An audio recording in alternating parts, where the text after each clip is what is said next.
Say good day to you this day of your time. How are you all? Once again, we take this opportunity to thank each and every one of you individually, and all of you together collectively, for allowing the co-creation of this interaction and this transmission through this gateway, in this way, at this time. Once again, each and every time you allow such a communication to occur, it affords our civilization an opportunity to see that many more ways that the infinite has of expressing itself within creation, so we thank you for this gift of sharing, gift of exchange, and gift of expanded awareness. We would like to begin this transmission with a few different ideas this day of your time. First and foremost, we would like to acknowledge that an individual known to many of you on your planet has made a transition into absolute awareness of the existence of what you would call extraterrestrial beings and spirit beings.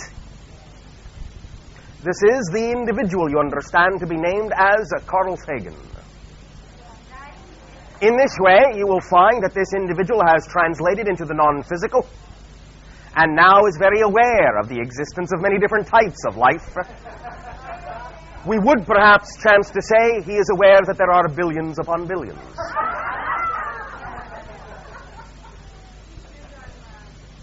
It is received and understood that the message sent back is, I had to play a certain part in a certain way at a certain time.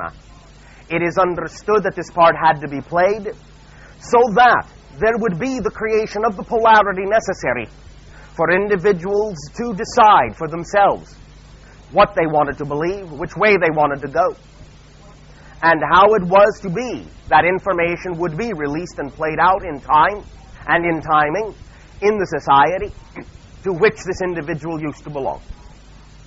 The irony now is that its individual in spirit will actually in some senses participate in the assisting of the acceleration of the day and time when and where future meetings between extraterrestrials and your people will occur.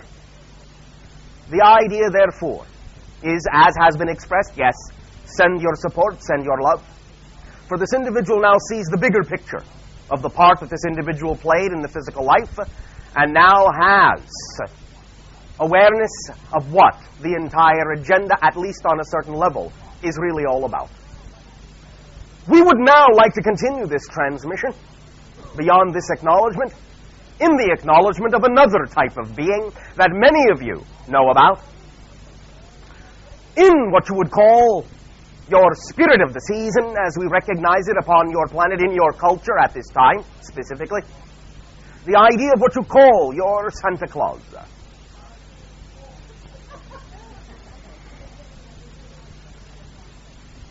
All right, we understand. We would like to express the idea of, shall we say, the origin of this idea, and the recognition that there actually, in a sense, and in a certain context, is such a being.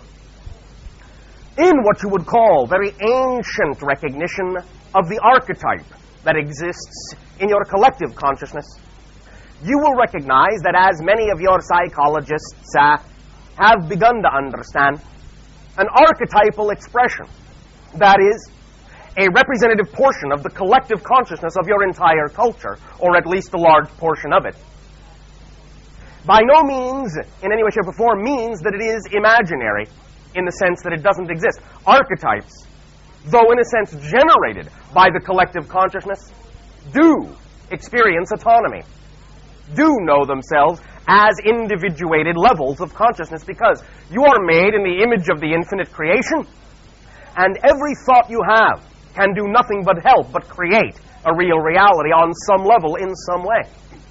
Many of the idea of what you call your nature spirits and other forms of archetypal presentation, mythological beings as such, are, in a sense, concocted and created by the combined energy of the collective consciousness of your planet, in a sense, given life, given breath, given reality, given existence, because they represent a facet or a faction of the collective being that all of you together are.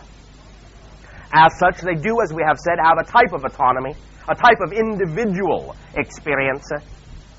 The idea is that this being that you have come to know in your modern-day language as Santa Claus, in perhaps the older vernacular as Sinterklaas, is really a nature spirit in that sense.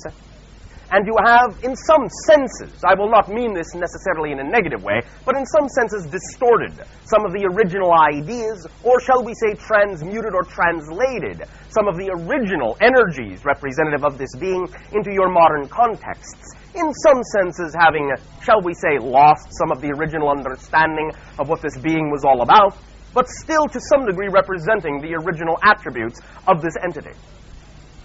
In your understanding of the idea of Santa Claus as a gift giver, this is a more fundamental recognition of the idea of the power of that particular entity, of that nature spirit. And the idea is that it is to some degree representative of the concept of the third law.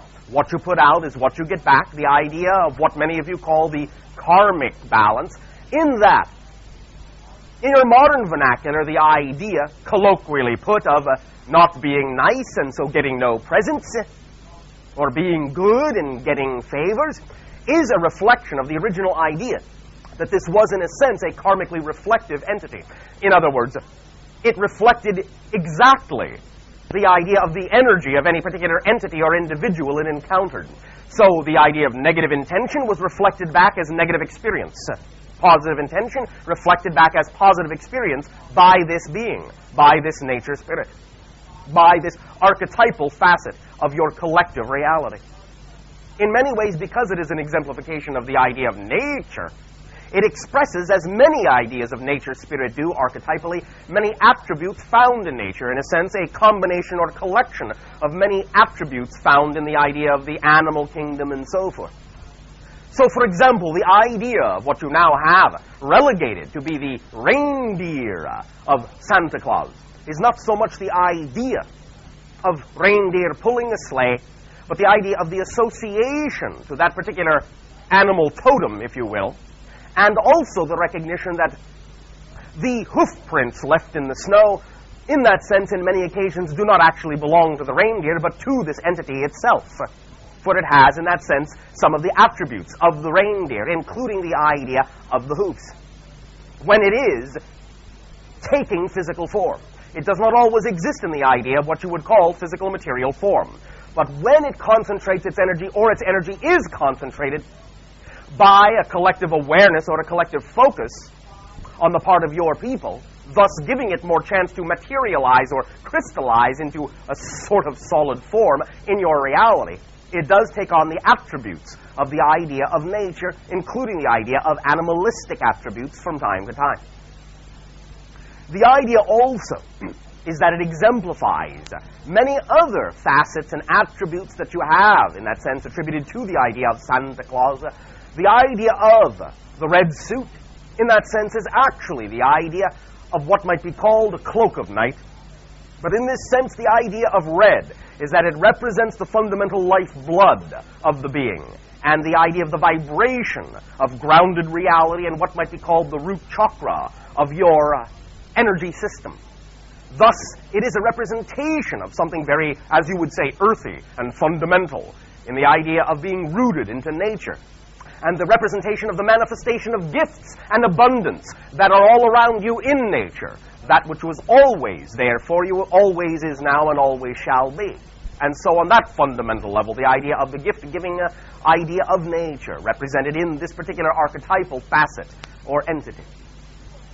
So, do understand that it is actually quite possible, from time to time, when the circumstances warrant it, to actually find yourself interacting in the appropriate state with this actual entity, though you may not recognize it in the way that you have depicted it exactly in your society.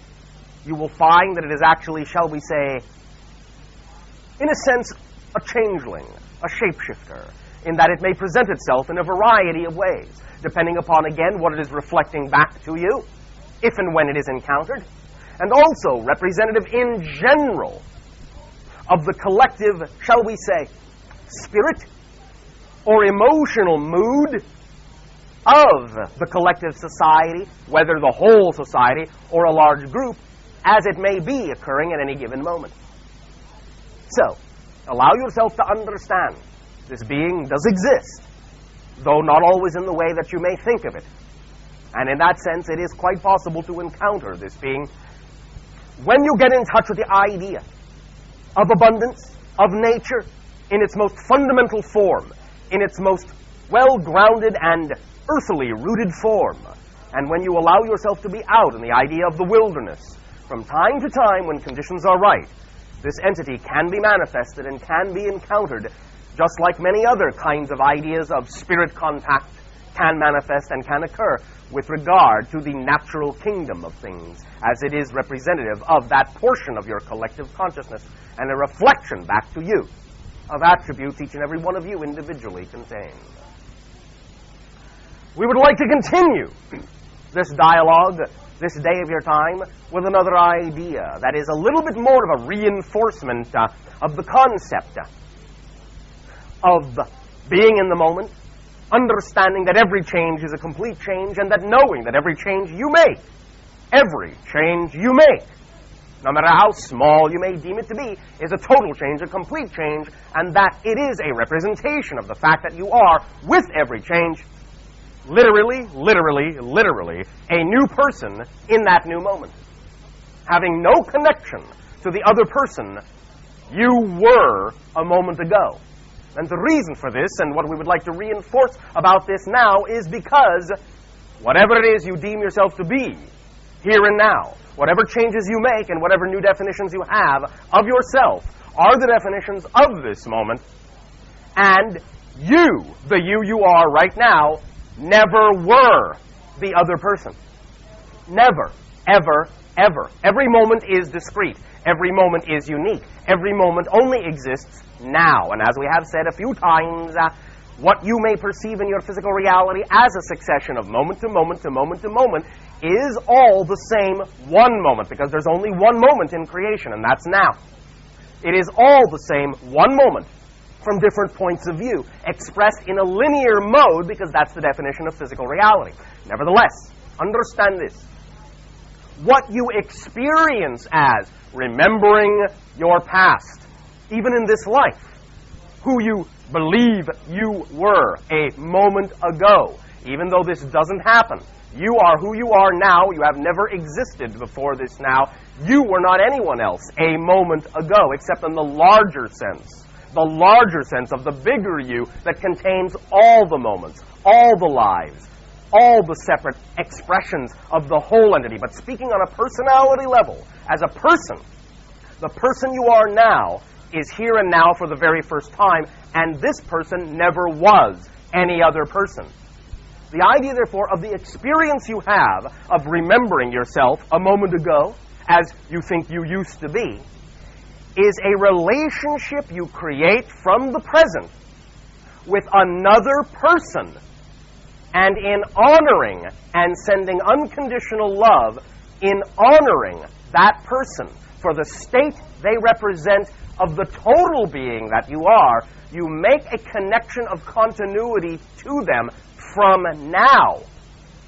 They do not influence you from then. You do not come forward from then, being influenced literally by the experience they have in their reality.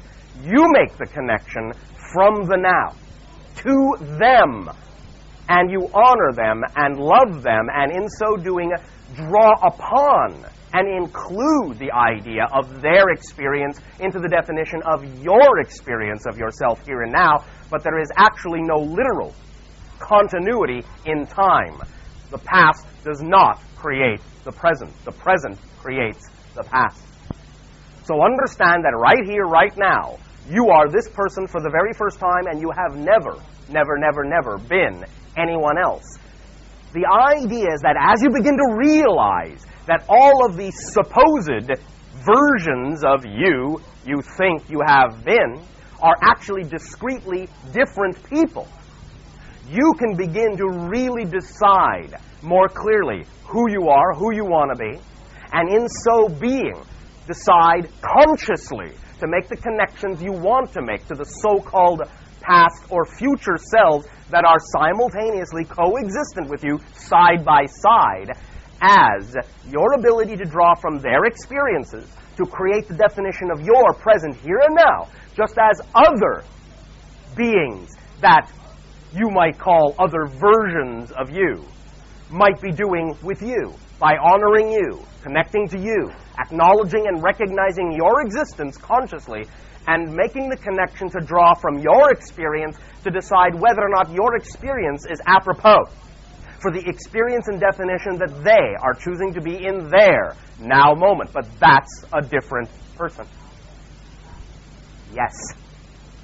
Totally, absolutely, completely, on every different level. So, we would like to simply point this out to you so that when your mind can, in a sense, get a handle on this idea, it will function as a very powerful tool of transformation for you to understand that you are not connected in any way, shape, or form to anything that you don't deem to be connected to, that you do not choose to be connected to. You define yourself in the here and now utterly and absolutely, and that is that, as they say in your language. One more item we would like to remind you of. Again, from time to time, though this is rare for a variety of reasons, but from time to time we will again suggest a particular literary work that exists on your planet as being possibly beneficial for many of you. And we have already suggested this once. We will suggest it once again to allow you to understand that we deem this to be of great benefit to you, especially in that it has come through a member of your society and can, in a sense, come through all of you as you experience yourself. And once again, the titlement of this work is Conversations with God, by the entity that you call Walsh. We would recommend, and again, this is rare, you read this work again and again and again until you breathe it, until you live it, until it is your very essence in every cell. Because if you do, and when you do, you will understand everything you need to understand to be the self-realized reflection of the infinite you were designed to be. You can get all this information and have gotten all this information from a variety of sources. You can get all this information, and many times do get this information from your own selves. This is not in any way, shape, or form to, I stress this importantly, not in any way, shape, or form to negate the idea that you yourself have the ability to get all the information we have or any other source may have. This is not to send you running to any idea of another teacher and take away the responsibility of your self-empowerment. This is to put you in touch directly with your self-empowerment and recognize your equality with us, with every being, and even with what you call the idea of God. The idea, again, read it, absorb it, be it. It is one of the greatest gifts you have given to yourselves to now bring into reality and manifestation this particular work. It is a reflection of the fact that it is time for you to all understand this information. And of course, what that means is that there's no more excuses for not being who you want to be. So, we once again extend to each and every one of you our deep appreciation in being allowed to communicate with you in this way at this time. Once again, we thank you for the great gift you are giving to us of this sharing. And in return, we ask you now, in what way may we?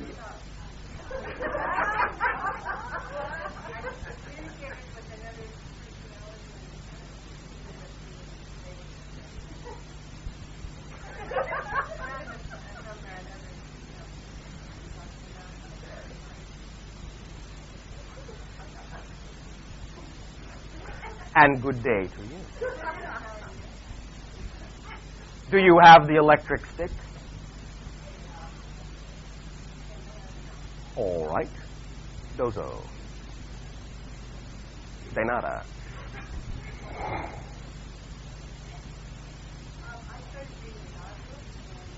The God book. Yes. Then do not discuss it until you have.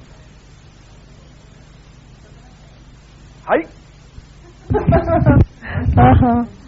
Okay. It's on now, so.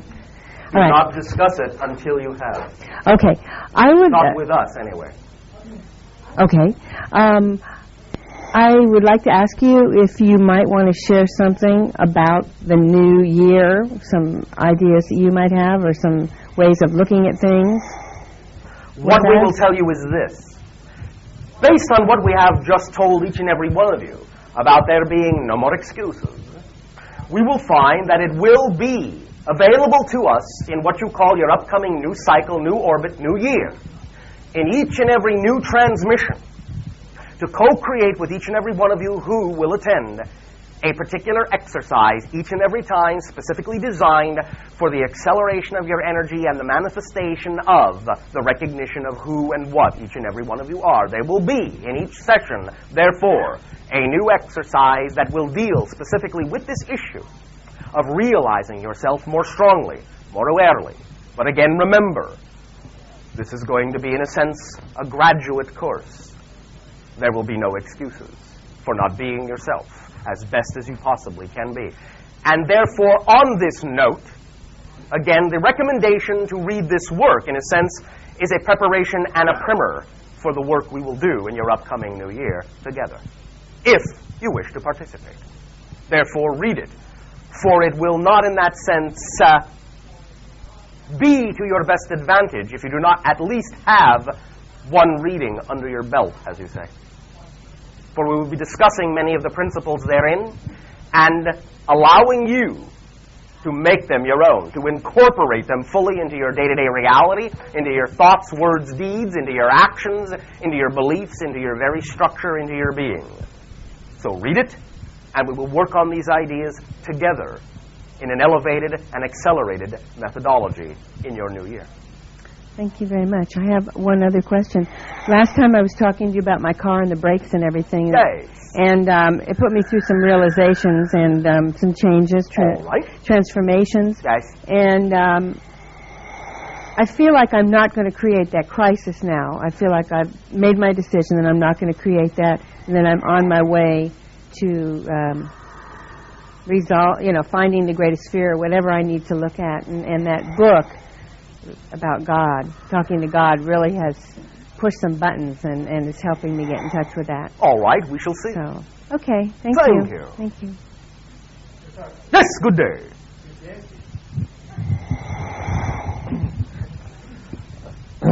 I'd like to share a dream I had. All right, do share. Is this on? Okay. Another UFO dream. Yes. UFO. Yeah. And it was nice. It was very colorful. I wouldn't classify it as a vision, but it had to do with me looking at a round circular UFO. And I was in my friend Luce's backyard. All right. In Venice. And you were there, or rather Daryl was there. All right. And we were outside in the backyard talking. You had some kind of instrument, or I thought it was a beam gun. You mean I did, or the channel did? Channel did. All right. And it was shooting up green light into the sky. Yes, and I had some questions about it. And I asked Daryl, is that a particle gun? And he said, no, not exactly. And I realized, well, it's probably not electrons. Well, it's probably also a wave gun. And just then, a UFO came from behind me over the telephone poles. And it was kind of like moving around just a little bit, kind of hovering, but going side by side. Yes. And it was pretty close, maybe 3,000 meters or so. And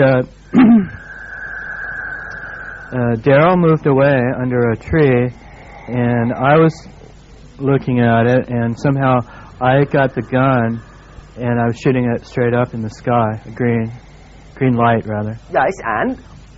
Well, that's pretty much it. Oh, all right. Did you have a good time in this dream? Yes, I liked the dream. All right. Do you understand its symbolism for you? Not at all. Not at all? No. Not whatsoever? Not a clue? Is that what you are saying? Not a hint? Not an intuition? Not a glimmer? Not a ghost? Well, what comes to mind is it brought up that I was being contacted, and that in a sense, but not as literally as the dream may have depicted. Those were projections of symbologies that cloaked the idea of what you experienced in framework that would make some sense to you, or at least give you some sense of the atmosphere or environment of the issue and energy that you are dealing with. But it was not a literalization. Oh, okay. Yeah, I can see that. Like I was experiencing new ET energy. It is not the idea of new ET energy. Not specifically, even though extraterrestrial energy to some degree was involved in assisting you in concocting that reflection for yourself. But it has nothing at all to do with the idea of contacting new ET energy. It has to do with contacting more of yourself. The green ray is the ray of the heart. The understanding that it is very important at this time to rely on communication, telephone lines, right? Communication from the heart, from the green ray. You understand? Yes. That is the message in your dream. Oh, okay. Well, Does that help you? Yes.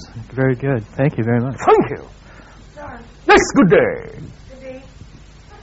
I wanted to share with you that I did my count. Oh, I didn't wait for the stick. Yes. I did my Council of 9 Codex. Yes. I don't know if you wanted to share the symbols, or I could just show Darrow afterwards. It is up to you. Symbols I brought. But the idea, again, is to simply share what you wish to share about the experience of creating this reflective tool for yourself, if you wish to. Well, I could see that it's not done just at once, that I'll be adding to it. Oh, yes. It is an ongoing tool. It can be changed and transformed, as you say, for a long time, if you wish. It is something that is highly reflective, and in many ways, of course, being a reflection, will change according to how you decide to change. So it is an ongoing tool that you can use to help put you in touch with more of your own self, more of your own intuition, more of your own psychic sensitivity, more of your own discernment, many of your own attributes. And as you change by incorporating the reflections that it helps you get in touch with, you will, of course, then have to reflect back to it what changes you now represent and transform it accordingly. So it can be more of an accurate reflection back to you again and again and again, over and over and over, accelerating yourself upward by that methodology. Of course, that's not the only way to do it, but that is one way it will work for you. Okay, Yes. I came up with an anagram of trust. An anagram of trust. Truly relying upon synchronous timing. Why, thank you. And then Very creative of you. Yeah, it took the help of my friend Christine. It is all right. We played with it, and it was fun. Yes. Reflections and relationship are always beneficial for spontaneous creativity. I wanted to ask you a little bit more about the cone shapes. We're really excited about them. Yes. Well, a couple things I want to know about is the difference between actually wearing one on your head or putting one on the earth. Yes. Is it, well, when I get the idea of when they're wearing it on their head, it has to do with the person that's wearing it. Yes. As long as it is in that very specific particular ratio, as we have defined it, that takes advantage of the phi mathematical ratio, yes. I'm assuming, that we were talking about that shape. Yes, exactly that shape. Not a degree off. Exactly that shape. Yeah, okay. So it's like a pyramid. If it's a degree off, you're just not getting the real thing. It will be out of focus, like any kind of a lens would be if it were not precisely made, yes. You won't get like a wrong number? It was a joke. Anyway, we might if we thought it would be fun. Okay. But in this case, we have not. It is precise as a tool. Does the energy... I want to tell you first, I got the idea of putting the infinity symbol over the top. I was just playing with the cone shape. Yes. And I put the infinity symbol over it. I don't know if that was, I was onto something. I'm wondering about... In a sense you are, yes. Because at the apex, it is a sign that it connects into infinity. That's why it is the apex. It brings the multidimensionality down into physical reality. And at the apex, that represents the eye of the needle, that fulcrum point that taps into all possible reality. Therefore, yes, infinity. Again, that is an intuitive, symbolic understanding of what is happening when the cone translates non-physical energy into physical reality. Okay, there's a building across the street from the Disney building, and it's in the shape of, it's a wizard hat. I don't know if it's the exact proportions. No, it is not. Okay, if it was, what would be, is that like the difference, you know, just like a really stronger version of wearing one on your head? Yes. I want to know, is the energy inside in the bottom? Is it above? Is it around? Again, it can be tapped and siphoned from a variety of points depending upon exactly how you wish to use it. But generally, it is contained within, and in and around the base, it is dispersed into your reality. Okay, in regards to how I wish to use it, or how anyone would wish to use it. Again, it will depend upon the individual entity's vibration in terms of how they interact with the vibration of how that energy is translating, but the idea in general, and the reason why individuals intuitively understood to place it in that building, as you say, is because it will help to spark the very idea itself of awareness of interdimensional realities, and thus what you call imagination and creativity. And you talked about it actually, it was physicalizing things in the physical dimension. Yes, of course, again, this depends upon what material it is made out of and exactly how it is utilized as to exactly what mode of physicalization takes place. By, in a sense, immersing yourself in it or wearing the shape, though you don't have to do that, you are the manifesting modality through which the information comes. In other words, it physicalizes through your actions, through your inspiration, through what you are inspired to take action on. But there are versions of this device made out of different materials that will actually translate etheric energy into different forms of physical energy as well. And even, in some cases, depending upon the material, the size, and the location, actual materialization of intention and objects can occur. What kind of materials, for instance, could you give me like 3 offhand, on hand? Gold, silver, and copper. Okay, so if I make one out of file folder paper, is it still going to have some effect? Yes, it will have some effect. But again, remember, it must be exceedingly precise, and therefore allow yourself to understand that from time to time choosing certain materials may not necessarily allow you to achieve a degree of precision necessary. It would be wiser to build it out of something that will allow you to attain the degree of precision necessary, so that there is no warpage in the construction at all. For if it is slightly out of round, as you say, if a seam is exposed in that sense, it alters the shape, it alters the flow of the energy. Do you know what the wizard's hats were made of in our history? A variety of things, but in ancient times, again, they were made out of more the idea of material that would not bend in that sense or could hold its shape. Over time, you lost the understanding of exactly what was for, and therefore, in later times, these hats were made out of a variety of other materials that were not necessarily as precise, but still held the same notion behind it. So I want to explore this like from the lay person's point of view, not like a scientist. What material would you suggest? Depends on what you want to do. What do you want to do? You can begin with a conductive material if you wish, the idea of copper if you wish. But you can experiment and explore with the idea of a variety of other materials, such as wood, if you wish. And again, even what you call the idea of your paper and cardboard will suffice to create certain effects. But the idea, again, is that you must, shall we say, take care to make sure it is very precise. Okay. Thank you. Thank you. You and then you. Number 2, do you know who you are? All right. Number 1, good day. On that note, talking about the idea of the wizard's cap, last week when you told us about that, somebody said something about someone having one on the front of an airplane, and how it changed the weather. Yes. And it made me think, how is weather related to the other dimensions? I mean, what is it? The idea of the energy that goes into helping form your weather patterns. This is not the whole idea, but a very large portion of the kind of energy that goes into helping those patterns come about has to do with the collective emotional consciousness of your people, of your entire planet, and sometimes even of a local group that exerts a very high emotional energy pressure or low emotional energy pressure into the surrounding atmosphere. It will be reflected in a variety of ways in the actual physical manifestation of a variety of forms of weather. Thus, the idea of this cone is that it acts, in a sense, as an amplifier of intention, as we have said, and the manifestation is that it picked up upon the idea of some of these etheric patterns and translated it into the idea of the environment in which it was placed, which was in the idea of moving through the air. Mm-hmm. You understand? Mm-hmm. Therefore, it created atmospheric change, because that is how it was directed. All right. Does that help you? Yeah. Also, I wanted to just share with you what I had thought about the observer. Yes. When this being came through, I got the sense that this being was like oversoul or higher self. In a sense, you are very correct. In a sense? What do you mean, in a sense? It is a notion that does not necessarily translate well into your language, but oversoul, in a sense, will do.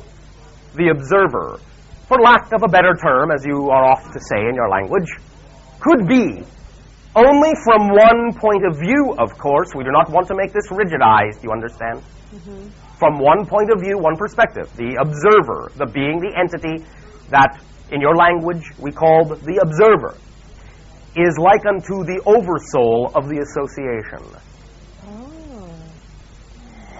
Do you understand this? Yeah, I mean, somewhat. I mean, as much as I can in this context. Wow, that's really interesting. In some contexts, yes, although the idea of what you call the Buddha nature, the Christ consciousness, the Krishna spirit, will more have to do with the idea of an oversoul or world spirit that is collectively representative of your particular domain. Even though it does connect into other dimensionality, the observer is like unto the oversoul of many, many, many, many domains, the collective of all of the worlds in the association of worlds, and more than that. Wow. But it functions on one level as the oversoul of the association of worlds of which we belong. Wow, that's big. In a sense, I suppose. Although relative to other things, it is infinitesimal. Since, of course, everything is infinite. Right. Okay, on another note, my mother is very concerned about her sister, and she asked me if I would ask you about her sister. In what way is she, as you say, concerned? Well, her sister seems to be having symptoms which could be maybe like Alzheimer's or something, where she's losing her memory, and she was just concerned about her, and I said I didn't know that you would be able to... What is the sister willing to do in terms of exploring the idea of energy balancing in a natural way for her body? I don't even think she realizes there's anything the matter. So I don't know that there's any... Then what is, in your terms, creating the impression in an individual that something, as you say, is the matter? It's just that she's not, definitely not remembering things that would be really normal for someone to remember. And that all right. Seems to be losing some of her faculties. All right. Again, remember that you have to take each individual case at a time and understand that sometimes these things do serve a positive purpose. But in general, yes, sometimes these can be representative of the idea of being out of balance, but it will be, of course, as you indicate, up to the individual to, A, acknowledge that there may be an imbalance to begin with in order for anything to be done. And if this imbalance is recognized and acknowledged, if such exists, then B, the individual must be willing to take some action in the direction of seeking to rebalance the self, which of course can always be done in a very natural way without the idea of negatively impacting the system if they are willing to explore that. Right. But these things have to be determined first. Mm-hmm. That's true.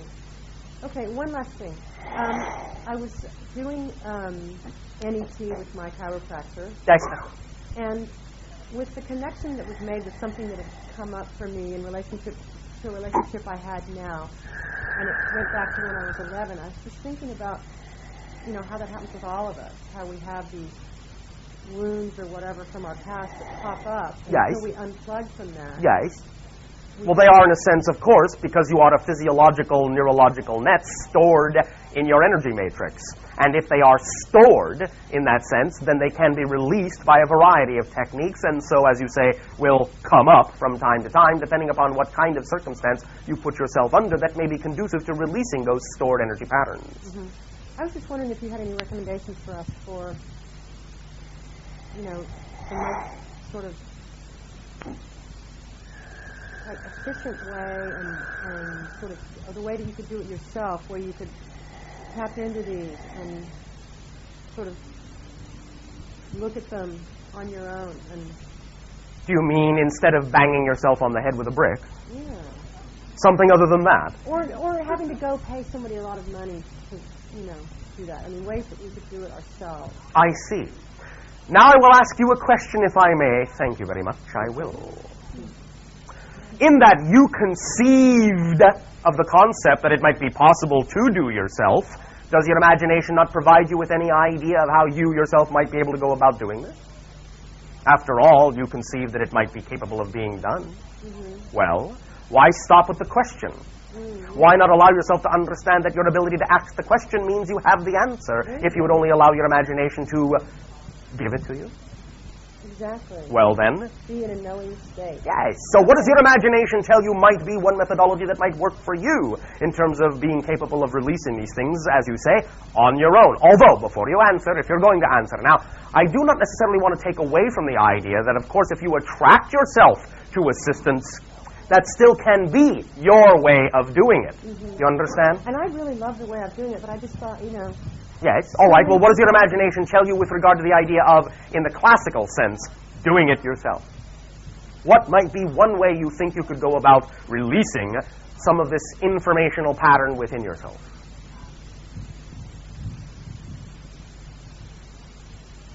You want a hint? Yeah. All right. I will give you a head start. Okay. What would your imagination come up with if I used the phrase shock to the system? Shock to the system. Yes. Because many of these things, in a sense, release with a shock to the system. In other words, a totally unexpected shift will many times release many of these patterns because all of a sudden, in a sense, they are short-circuited.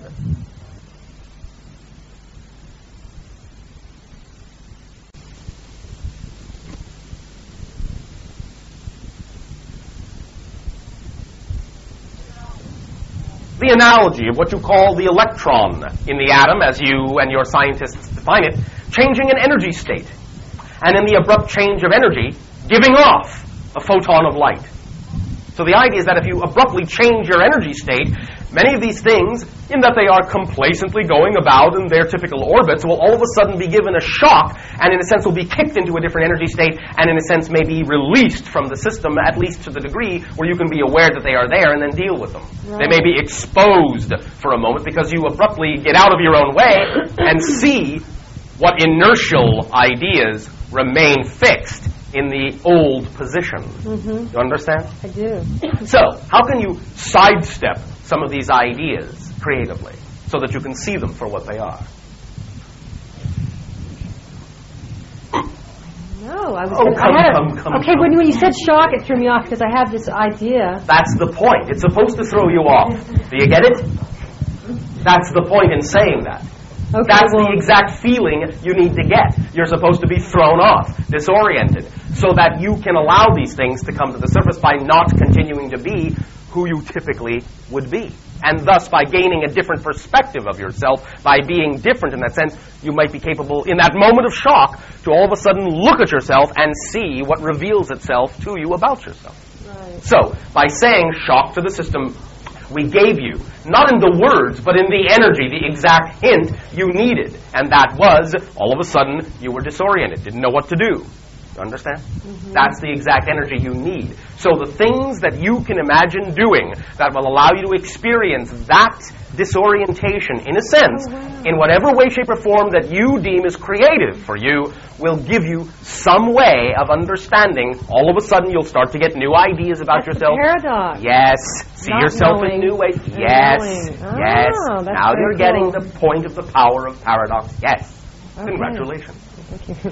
Does that help you? Very much. Thanks a whole Thank lot. you. for everything. Number 2.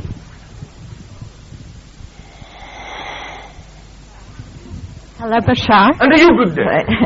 What I wanted to discuss with you is essential oils. Essential oils. Especially what it brings to mind that when the 3 wise men came to visit baby Jesus, Yes, sir. they brought with them oils for him. Yes. And I would like you to share with us maybe the components of those oils and the effect they have. All right. to use Again, them. the idea is that in the utilization of what you on your planet call essential oils, the first thing you must ascertain in your discernment is that they are highly, highly, highly purified. Well, the The oils that... effect will not really be effective if they are not. You understand that, first of all? Absolutely, All right. yes. I have been introduced to some oils recently, Yes. and I use them in my practice. All right. And I believe that they're quite extraordinary. All right. The And- idea is that they aid and assist in the accelerating of certain vibratory frequencies that are connected to the energy grid of the body, or even what you might call the idea of the vortex system or chakra system, or the idea even of what you might call the ancient chi system of the body, the acupuncture, acupressure points, so on and so forth. They help to energize, being so refined as an etheric vibration, they help to energize and balance the idea of certain points and systems in the body to help bring the body back into balance. You Right. understand? Yes. Of course, each and every one of them will have a particular affinity to a particular energy center or energy idea that is out of balance, and of course, therefore, is the appropriate essential oil to utilize in the application thereof on that portion of the body or that portion that is connected to that energy center. Especially then in what you call the absolute version, that nomenclature, that name, the absolutes, which are highly purified and highly refined, will be very potent in that sense. And in many cases, only a single drop will be representative of a high enough frequency, a high enough vibration to cause major change within any particular system. It is similar to the idea, not exactly the same, but similar to the idea of homeopathics in what you term the refinement by succussion. That, shall we say, extracts from the base material the higher, more refined etheric vibrational element or template structure. Some of this template etheric structure vibrationally, energetically, is representative of the more highly purified essential oils as well. Since they are extracts from nature, they have to do with that which is already included in nature by nature to attend to the imbalances that will occur in you naturally. Does that make sense? Very much so. Could you sort of talk about the oils, the frankincense and myrrh? Yes. Yes. And again, the idea being that these represent certain centers of the body that were representative of connecting to higher planes, higher energies, that which has to do with far-seeing, that which has to do with opening of the heart, anything that you would deem to be an attribute of the world spirit, of self-realization and self-expression as who you really are. These two in particular have to do with the idea of the connection of the heart and the mind and the spoken word in that sense. You understand? Yes. These particular oils. One moment. Yes. Investigate 3 terms from their original meaning, and you will to some degree also understand the reason for the gold, the frankincense, and the myrrh, as they are symbolic of, are you ready? Yes. Enthusiasm, apotheosis. I'm not sure I understand that word. Look it up. All right. Apotheosis. Enthusiasm, apotheosis, and epiphany. You got that? Yes. Enthusiasm. On theos. Are you getting it? Yes. On theos. God within. Okay. Apotheosis. God becoming. Epiphany. Recognition. of God the Self. And so in that sense, recognition of the idea of the Trinity concept. That's why those three were given. That is the specific vibrations they represent. You understand? So look up enthusiasm, apotheosis, and epiphany, and you will understand more specifically the vibrations of those particular three substances and the refined vibrations they symbolically represent in your particular reality domain. Right. How could I learn more about how to use these oils? On the chakra. You can read, you can trust your intuition, many different There isn't very much information actually how to use them on the chakra system. There is a lot of information how to use them physically. Yes, well, that is all right. What we are simply saying is that by utilizing them physically where it is appropriate to use them, there is automatic activation and balance of the chakra system anywhere. It's not that you necessarily have to approach it from that idea specifically. Although you can, if your imagination and intuition says that that's something that represents your joy, by all means trust your intuition and come up with a system that works for you. If none exists now. You have the ability to do that, or you would not be enthusiastic about this idea. Yeah, I'm very enthusiastic about it because I've sort of... Then be the representation of enthusiasm and be inwardly inspired, the God within. Therefore, come up. If something doesn't exist in your reality yet that you believe is necessary, come up with it.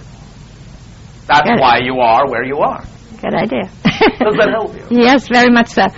Can you tell me anything about these certain oils that I'm using, about the quality of them? You will have to determine that for yourself. All right. All right? Yes. Thank you. Thank you very much. Sure. You, and then you. Number 2, do you know who you are?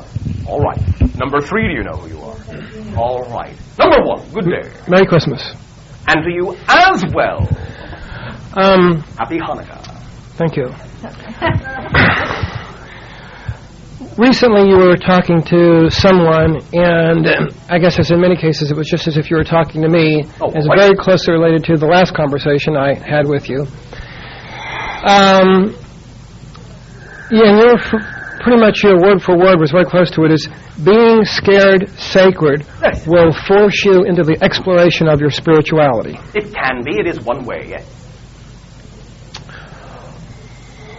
Well, I wonder if you could go into that a little bit, because my question beforehand was I had believed that I had tied in to a concept that in order to be enlightened, righteous, whatever you want to call it, you have to go through a period of suffering. And a challenge, yes. Doesn't necessarily have to be experienced as suffering, but yes, the challenge is necessary for the evolution. Many people will allow it to be on the level of actual suffering, and this does not in any way, shape, or form take away from the ability to transmute it, but it doesn't necessarily have to be actual suffering to be a tried and true challenge to the self. If it is accepted on that level, it will be transmuted as a challenge rather than experienced as true suffering. Well, how does this work in the sense that it just forces you to be in the now so much, or it throws you off, puts you into total now? Yes. Okay. Yes. That is what it does, in a sense.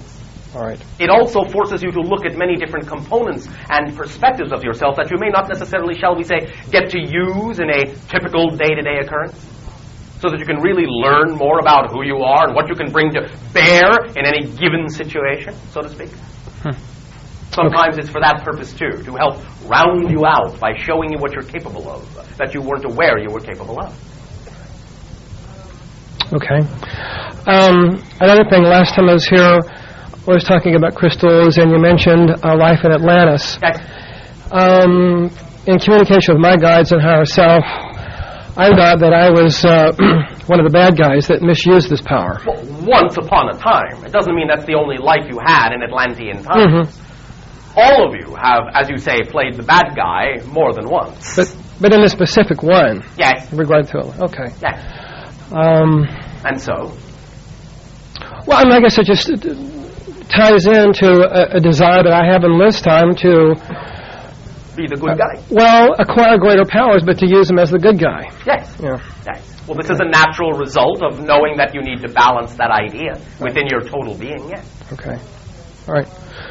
Just one more thing. Yes. You also mentioned I was familiar with fluorite octahedron. Oh, did I? Yes, well, and Antoinette was nice enough to bring me one. Oh, all right. And I know that I should go in here and explore myself what I can feel or do with these. I seem to get no connection. Can you at least guide me in the right direction or give me a hint of how I use that? Is this a representation or an actual crystal? Oh, it's an actual crystal. All right. Is it of the appropriate color that we suggested? Yes. All right. It's a little bit that color, a little bit clear, but yes, the same color. Right. All right. In looking at this, do you have it with you now? Yes, I do. Are you holding it in your hand? Yes, I am. Which hand do you prefer to hold it in? Well, I'm holding it in my left hand. All right. In regarding this, just look at it. Just look at it right now. Just look at it. Turn it around. Examine it from whatever side you have a fancy to examine it from, as you say. Just ponder it. Just contemplate it. Just have it there before you. Right at your fingertip. In this moment of contemplation, does it represent in any way, shape, or form anything to you at all with regard to the idea of your Atlantean connection and knowledge?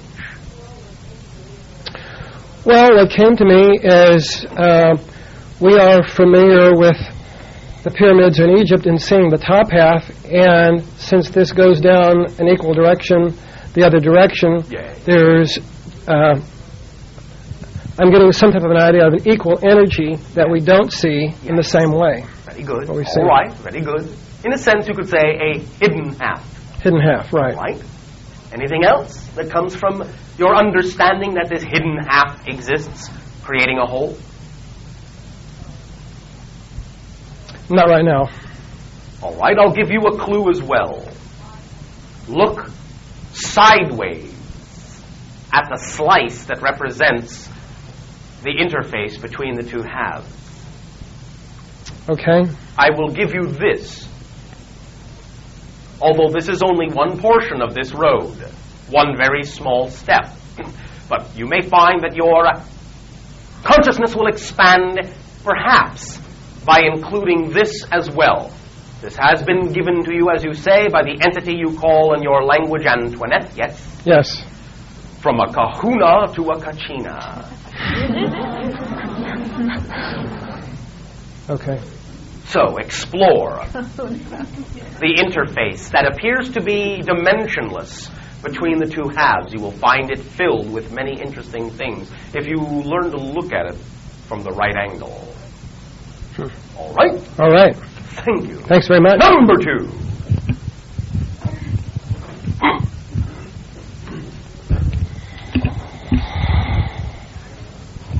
Good day, Bashar. And you good day. Enjoyed the information this evening, and also the information that came through the Observer and about the 13 and the wizard's cap. Yes, well, I would think that a mage in particular would enjoy the idea about the wizard's cap. Yes, I sat there and tingled the whole time. Yes. Some reflections on the Observer. It felt as though he was observing the evolution of the Earth and all of us and scanning us all. Pardon me. Is there any connection to the Watcher energy? Of course there is a connection. The Watcher energy is contained within the Observer. Okay. Because in Egyptian times, there was one of the gods that was considered, in the only planet of choice, Tom was considered that being that helped make the Sphinx, a connection with the Council of Nine. And I wondered if... There is a connection, only in that a recognition was made of that energy level, of that consciousness level, and a representation was created to symbolize it. But it is, in a sense, not a representation of the total energy of that being, but only of the facet that is, as you say, germane to the particular culture that represented it, in their interpretation of their relationship to it, since above all, the observer is the very epitome of the concept of relationship. Right. Is the observer, since he's the oversoul of the association, remember that is not an absolute definition. Right. That's an energetic It is concept. One way to understand or look at or reflect the relationship with the observer. Right. But only one way. Okay. But do proceed. Is he going to come back again? It. I'm sorry. Is the observer going to come back? Forward if summoned. But I give you this.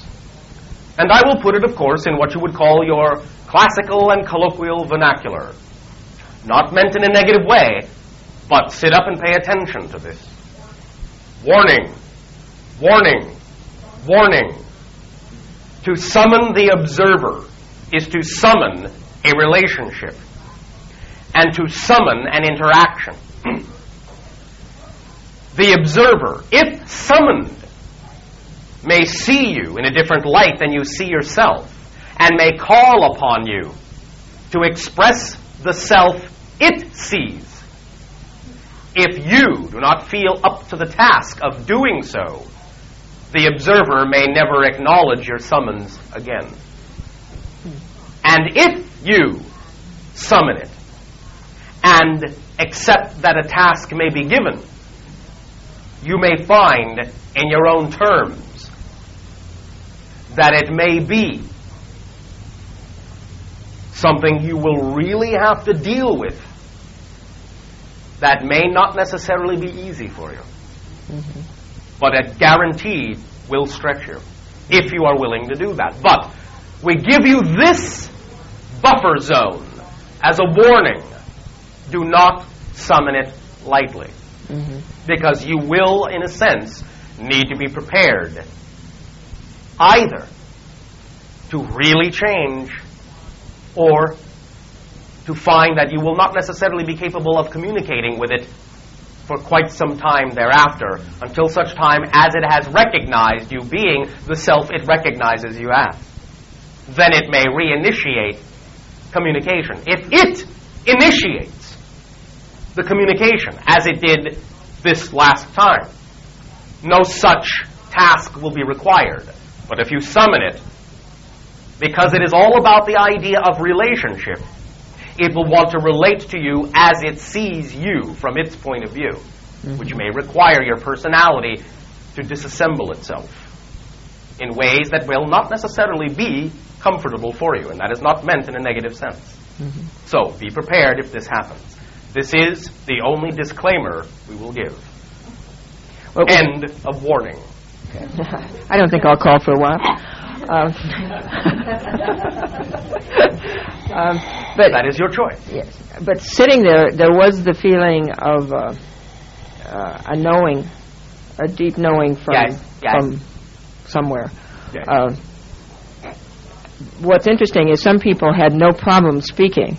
I wasn't able to articulate anything that evening. All right.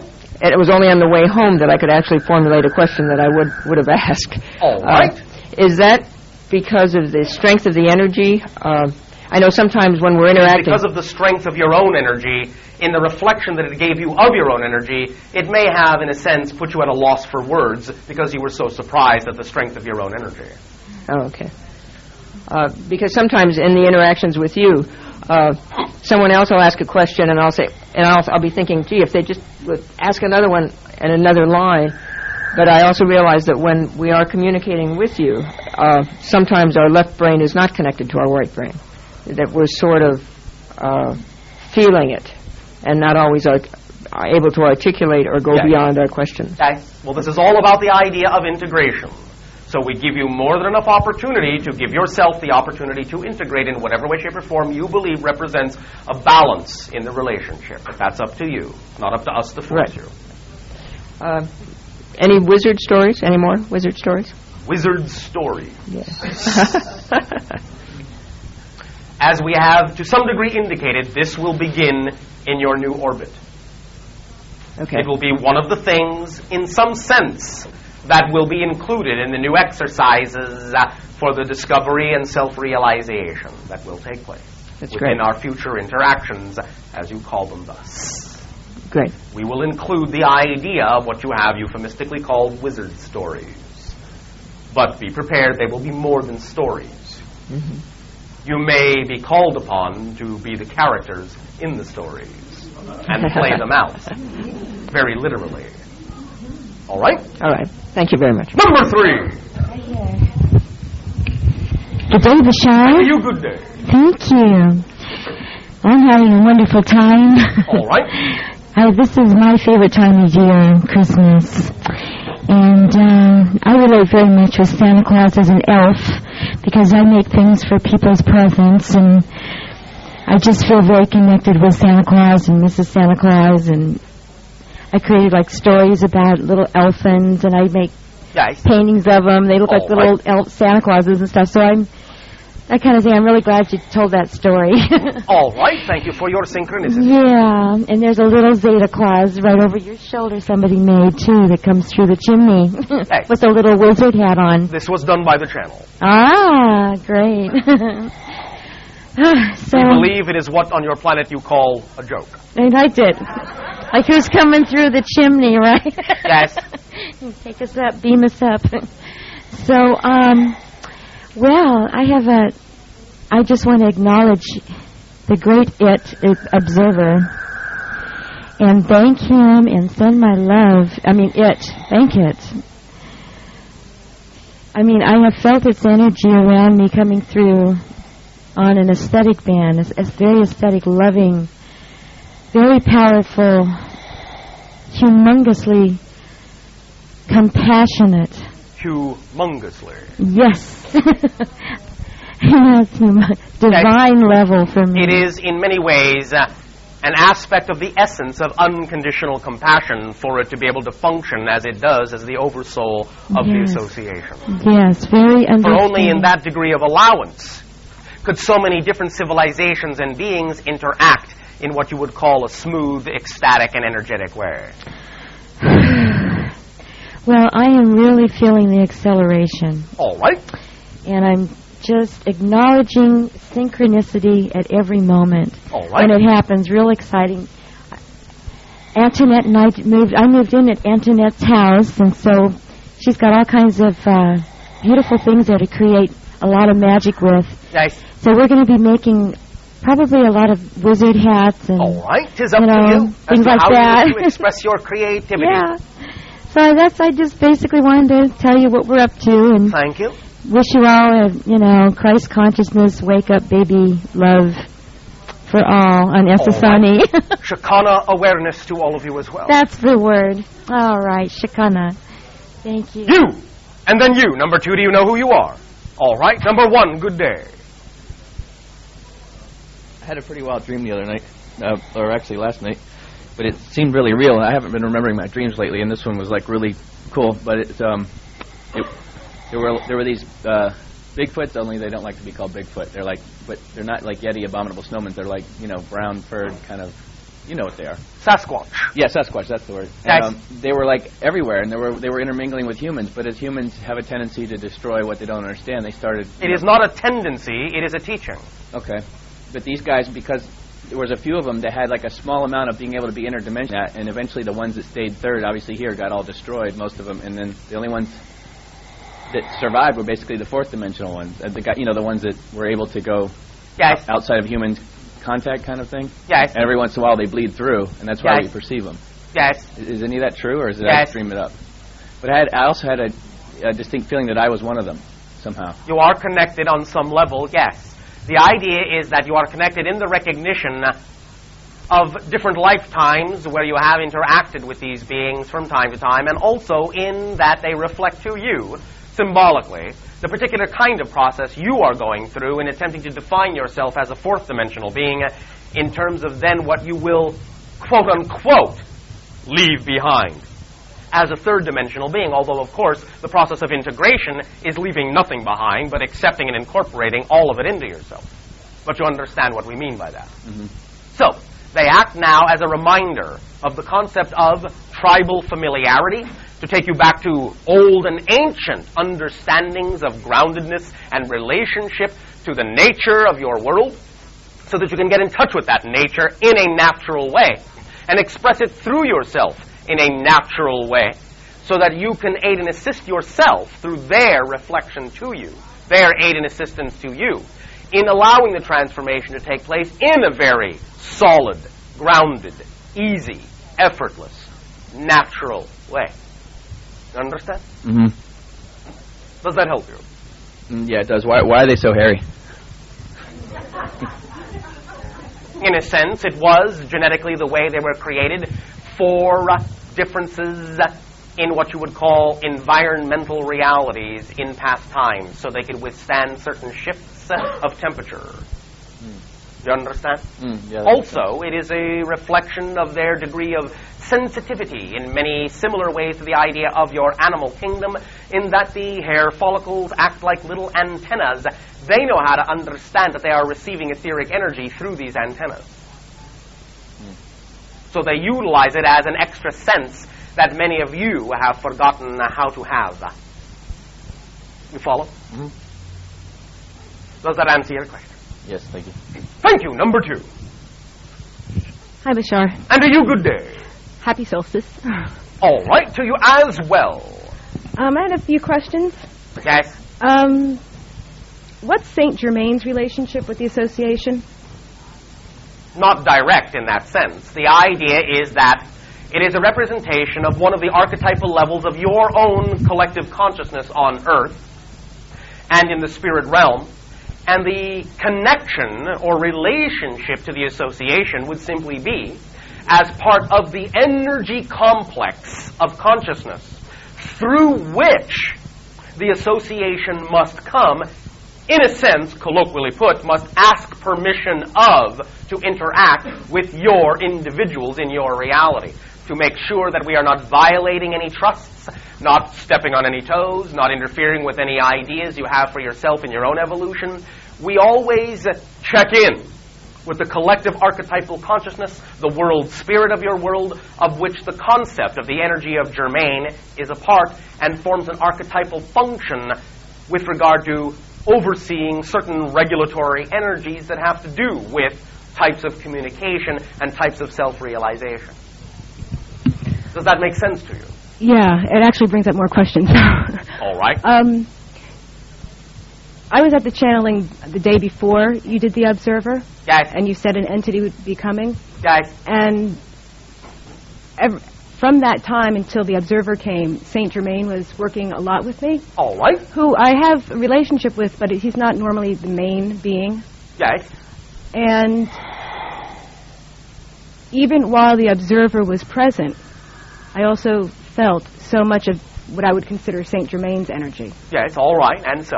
And, well, I'm wondering, if you can shed some light on that, because there's... What light do I need to shed? You have already said, in that sense, that you have made a connection to that level of energy, in that you know it can work with the particular frequency that you are working with now and help reinforce that understanding within you. So, you simply also decided that any new energy you would experience, especially one that would represent a type of large-scale energy, would be a good opportunity to refine the process, refine your senses, and invite that energy to continue to work with you so that you can open up and absorb as much information and knowledge and experience in any such interaction as you deem is necessary for your growth. Do you understand that?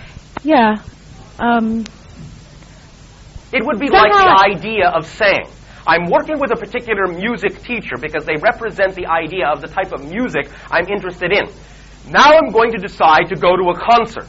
I will decide to invite my music teacher along because I would like to have the music teacher's opinion in helping me understand some different nuances that I might perceive within the concert that I feel I might not necessarily be prepared to receive on my own. You understand? Yeah, actually, that's probably what I was feeling, but I couldn't put my name on, but words to it, was that the Observer's been to go through a doorway or a filtering of Saint Germain for me, maybe to make it a little more understandable. Yes, that's how it works for you. Okay. Again, it is all about the idea of relationship, so of course the observer will use any primary relationship as a conduit so as to not violate the relationships you have deemed are the best conduits for you to work with. Does that help you? Yeah. I guess I'm just also learning about more of my relationship with St. Germain, though. Of course. Because, like I said, he's normally not the most present But one. of course, what you are fundamentally learning about is your primary relationship with yourself. Mm-hmm. Thank you. Capiche? I had one other question. Yes. I'm not quite sure how to phrase this right now, so right. please bear with me. I will bear with you if you wish. In the last couple months since I've been coming here, it seems like a lot of the focus is on working with your beliefs, which is somewhat of a mental process. That depends on how you go about it. Okay. Is there any heart type of process that you work with where you could integrate the heart and the mind together? Well, of course. You can always approach this from your feeling center. Never in talking about the idea of belief, just because they represent the blueprint level, do you have to approach it from that level. Because it is a threefold process of belief and feeling and action. You can approach it from any of the three. So, the idea, of course, is that it is very easy to transform belief by looking, in a sense, at the idea from the feeling you get in any experience you have. So to feel more fully, to examine the experience from the feeling state, can also put you in touch with the belief that you would have to have that would generate that feeling. You can approach it from any direction of the three you wish. It's up to you. Do you understand this? I understand what you just said. But you don't know how to go about it. No, I don't think I asked my question correctly, but I'd have to give it a lot more thought to... I see. Now I'm going to ask you a question, however. Okay. In your own words, in that you understand it, in a sense comprehend it intellectually, and that you want to give more thought to it, why yourself do you not necessarily speak in the vernacular of feeling if that's what you want to have more of? Well, actually, I think it's because I'm looking at it from a different perspective right now. So Different than what? I was... Okay, can I explain it? Give me a chance.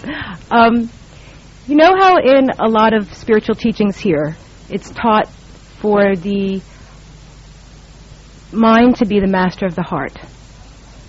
Who says that? No, I'm sorry, the other one. For the mind to be the servant of the heart. Well, euphemistically, although nothing needs to be a servant of anything, but I understand what you mean. Okay. I'm kind of approaching it from that angle, where there's many times where I'm in my heart, and my heart tells me things, but then it kind of moves, the energy moves into the mind, and my mind starts judging it. So I was wondering if there was a technique to stay in that heart. Just a different approach. What makes you think you're not in the heart when you judge yourself? Okay, I haven't thought about that. Thank you. Okay. But you may be within the idea of your fear. Therefore, that is what results in the idea of the judgment that you experience in your mind. So the idea is to recognize that the judgment of the mind is coming from the fear that's in the heart. Does that help you? Perfect. That answers the question. Thank you. You! Good day. I wanted to talk to you about this interdimensional vortex travel thing that's happening. This interdimensional vortex travel thing that's happening. Yes. Yes? Can you be more specific? Well, I'd spoken to you a few weeks ago about when the interactions occur now, and I try very, very hard to focus my intention and stop it when that paralysis field comes on, then... It is not really the idea of having to try very hard. The idea actually is to relax into more of the self. Well, the trying very hard is actually not a conscious effort. It just happens. All right. It's just... You are saying that appears to you to be the result rather than the idea of the mode you are using. Right, except that you had said that possibly the Zetas were using this as an opportunity for me and had shifted the nature of the interactions. In some senses, yes. Not so much that they necessarily need to use it as an opportunity for you, but that you are using it as an opportunity for you, regardless of their intention. Okay. Well, what has been happening recently is I have been able, which I'm surprised at myself, but I've actually been able to set an intent during that time when the paralysis field comes across. And what's been happening is I don't get what I intend at all, and for the first time I'm having absolutely no recollection of what I'm getting. I get up out of bed, just as these other parallel realities had occurred, and I go into the other room and I open the door expecting... There's the problem. Expecting. You cannot set intent with expectation. Woo, I did that. You set intent simply as a guideline to open the door. You cannot expect that a particular thing will be on the other side of the door. Otherwise, you won't see what's there, because your expectation will blind you. So that's why I have no recollection of what was there at all. So set your intention, but remove the expectation. Uh-huh. You understand how to do this for yourself? Your intention is just the calling forth of an energy in general to intend the idea to be yourself in whatever way, shape, and form that needs to happen that represents the path of least resistance. That's why you need to remove the expectation, because you cannot contain within your mental consciousness all of the different ways that the revelation of yourself to yourself could possibly occur. So intend to be yourself, but you don't have to limit the intention down to the level of an expectation, because that's, in a sense, what expectation is limited intention. So when you're setting an intent, you're not really setting a clear intent for this particular reality to occur, this dimensional experience to occur. Not in occur. what you are doing here, no. It's just intending to be yourself and live in that vibration more fully, and then... Intention is the idea of declaration of the self. Ah. Intend. So then you just hold that intention, and then you Which is get up out of bed and open the door. Of knowing what you feel like, the real you, the natural you, who you are. All of you know this. All of you have this feeling, this vibration that you know is the feeling of your true self. Many of you bury it under many, many things that you've been taught to bury it under. Sometimes it may seem difficult to find or to recognize, or you can't really believe when you find it that you can allow it to become dominant. Nevertheless, you will all generally find that you know it when you feel it, or you know it when you see it, or you know it when you hear it. You know who you are. You just have to believe that that's true.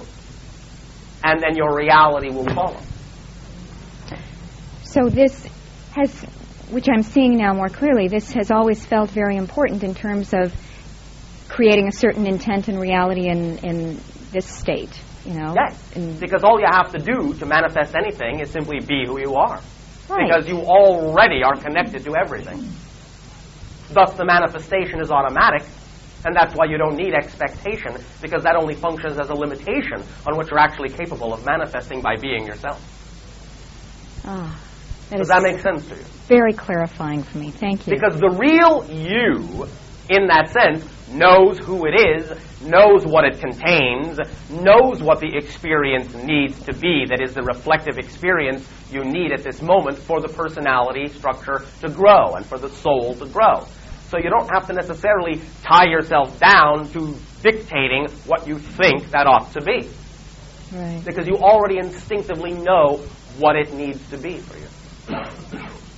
Very important point within what you call that book we mentioned, that you will discover when you read it in the Conversations with God. Very important point regarding the idea of intention and manifestation. You will come across it in the appropriate chapter. Basically, it goes something like this, however. When you say, I, that is the acknowledgement of who you are. That's all that's necessary for the universe to acknowledge that you're about to manifest something. I.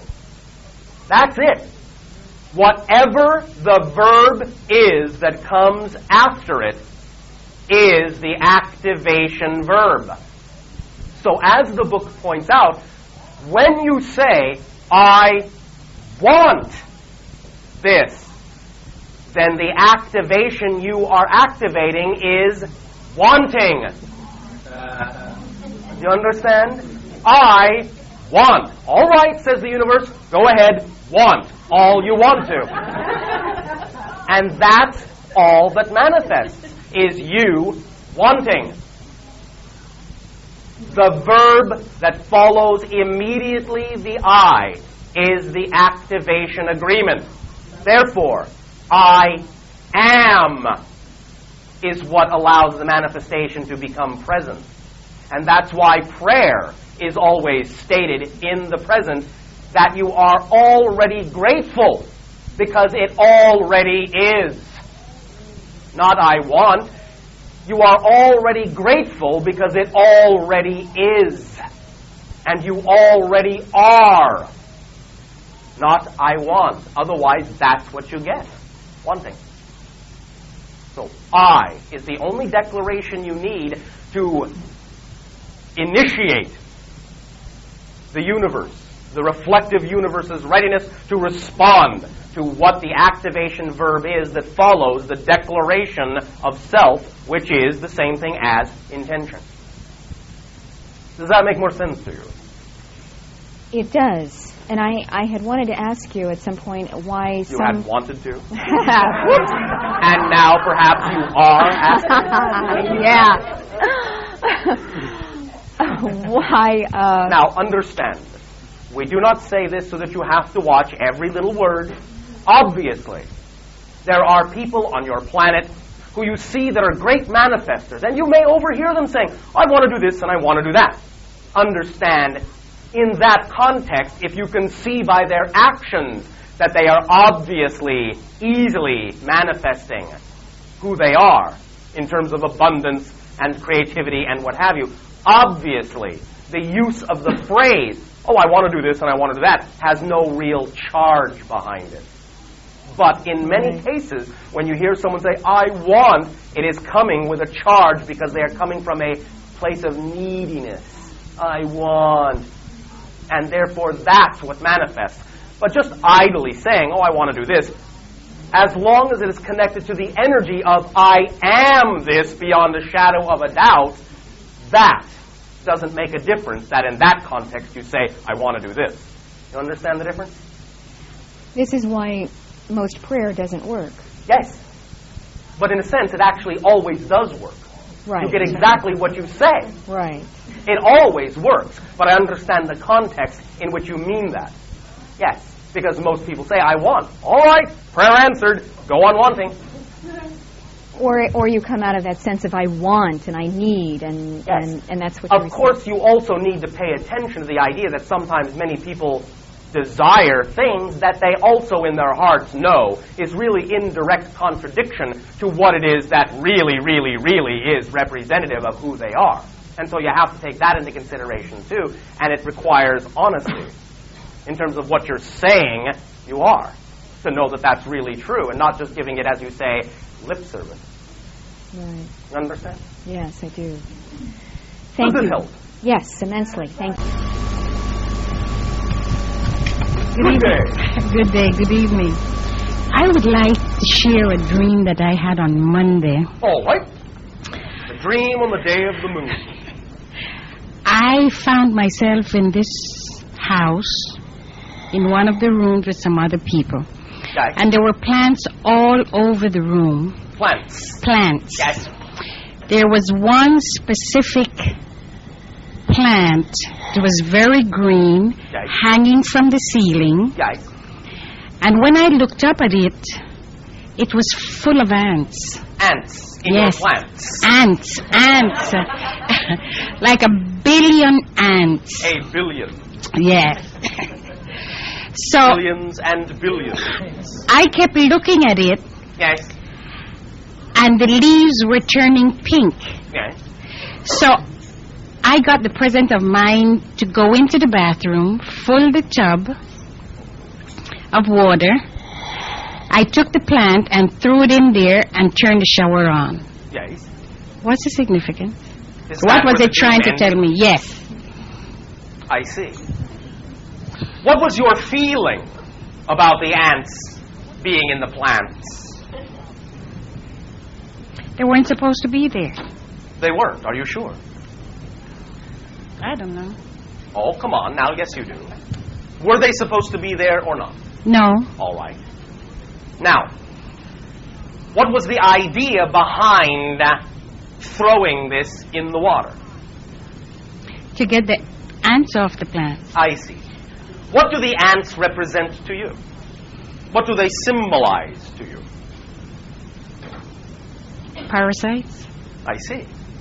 All right. They will from time to time deign to function as that symbol for you humans. It's not what they are, but they will sometimes agree to function as that symbol for you humans. Now, if these things represent to you all sorts of little things that you believe bother you, pester you in your belief system, the idea is that this dream symbolizes that the only way really that you're going to deal with this is to really allow yourself to dive into more understanding of your emotional heart energy. The idea of the green and the pink is representative of a transition in heart energy. And the idea of going into the water, putting it in the water, is representative of being willing to go deeper into your emotional essence of self in order to alleviate what you believe doesn't belong there. But they were showing you that you need to make this transition. A symbol that might work well for you, and again, remember, it's only a symbol, is that substance you call the tourmaline, what you typically call watermelon tourmaline, because it is literally green and pink in one crystal. By reflecting on this, in a sense, by meditating on this, and getting in touch with the transitions going on in your heart, getting in touch with your belief systems, the ones that you believe don't belong within you, that are inappropriate within you, that will not allow you to flourish and grow, the way to allow yourself to alleviate this is to dive more deeply into the feelings you have about things, and to understand that any meaning that anything may contain or may seem to contain at first glance is a meaning you have been taught to put to it. It doesn't have that meaning by itself. When you start to investigate and explore this in this way, you will also begin to see the ants in a different light. And they can start to reflect and represent many different kinds of things to you in a more positive way. You understand? Yeah. You will learn how to communicate with all of those components you have fragmented yourself into. Therefore, instead of them being little bitty fragments of one large hive mentality, you will start to function more from the holism, the holistic point of view, by integrating all of those fragments you have splintered yourself into in the past. Does this make some sense? Yes. Yes. Does that help you? Yes. Could I ask another question? I suppose you could, since you just asked another one right there. 2 years ago, Yes. on my return from Brazil, Yes. I manifested stigmata in both my hands and feet. Oh, all right. What was the significance? What do you mean? What is the I significance? don't know. Why did I do it? Why do you think you did that? I don't have the slightest idea. You have no idea at all? Fascinating. I ask you this, how do you feel about yourself by experiencing that manifestation? How do you view yourself? What do you think of yourself by having created that particular manifestation? I've always felt good about myself. Yes, in general, In on general. one level. Yeah. All right. And so, what's the significance of this idea? How do you, I'll ask you this, how do you express in your physical reality that you feel so good about yourself? How do you express it in life? What kind of things do you do in the world? I enjoy sharing. Of what? In what way? Of myself, of everything that I have and I do and Okay. I share. Is there some way that you can, in your imagination, expand this sharing? Is there some way you would like to expand the sharing? Is there something you could be doing that is far more exciting than the way you're going about doing things now?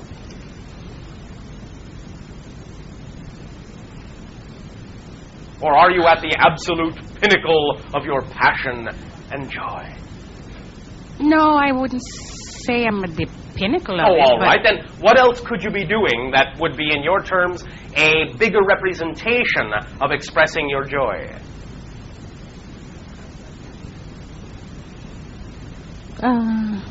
Is there a bigger way in which you could go about doing what you love to do?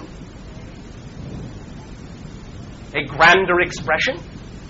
No. Because, like I said, I share, Yes, but you're not answering the question. I don't know. I'm confused in that area. Confused? Yeah. I see. Is there something you would like to do that you haven't yet done that would be to you more exciting than what you're doing now? Where do you think you're going? Where would you ultimately like to be?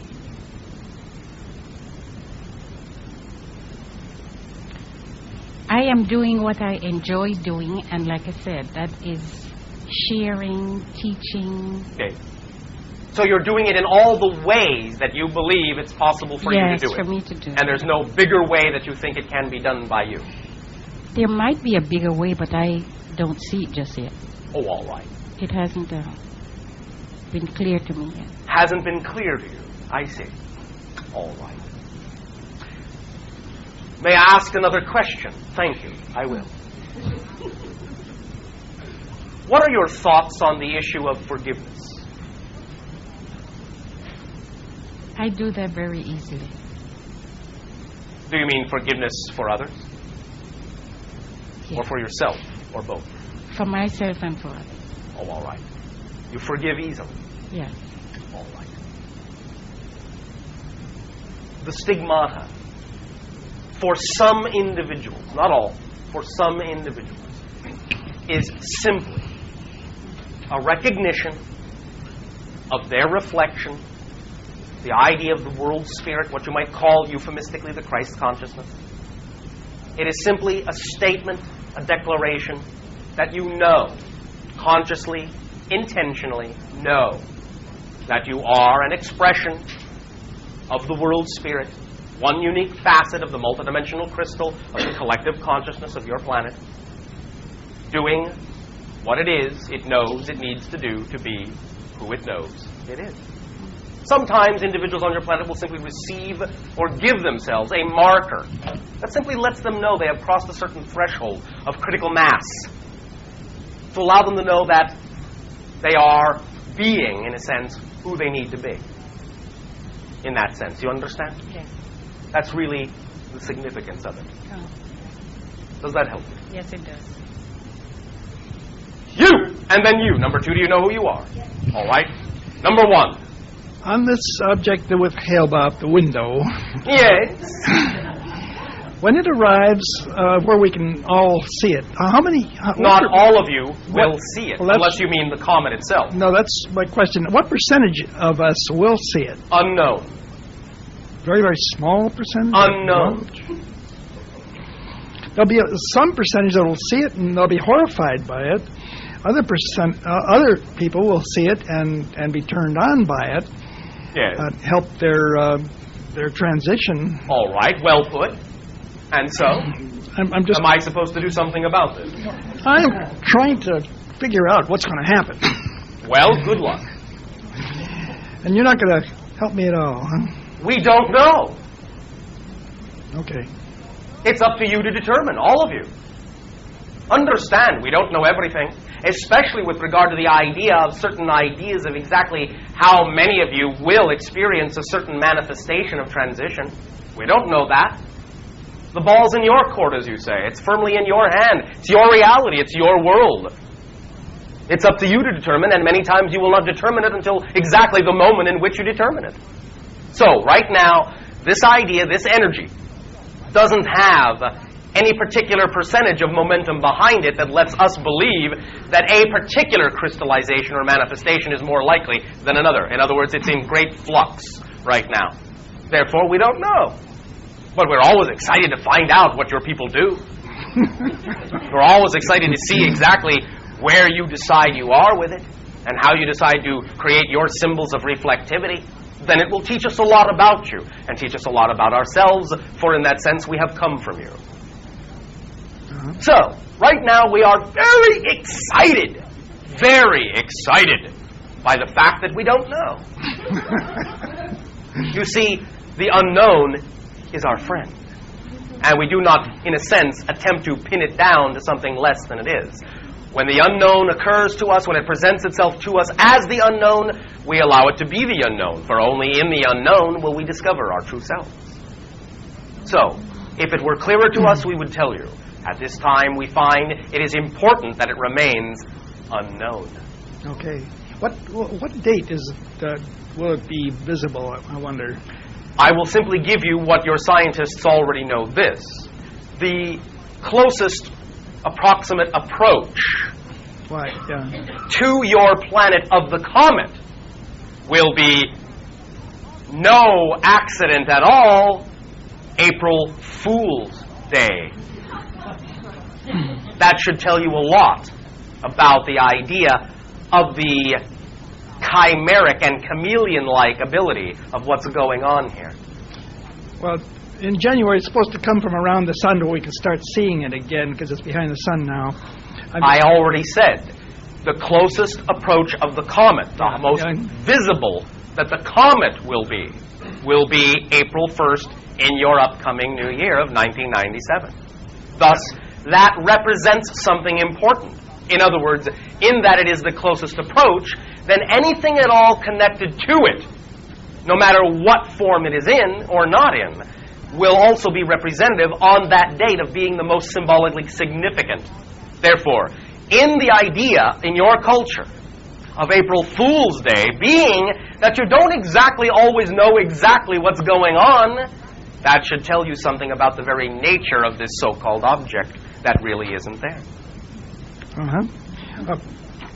So if you want any clue at all, that's your best clue. You've set it up for yourselves to be able to go in any direction of interpretation, because that's exactly what you do. That's exactly what you honor in the festival of All Fool's Day. Well, I'm going to get out of the stock market around January 18th, something like that. Well, that's up to you. It depends exactly on what you decide to put stock in. No comment is coming from us. Thank you. Thank you. At this timing, we will once again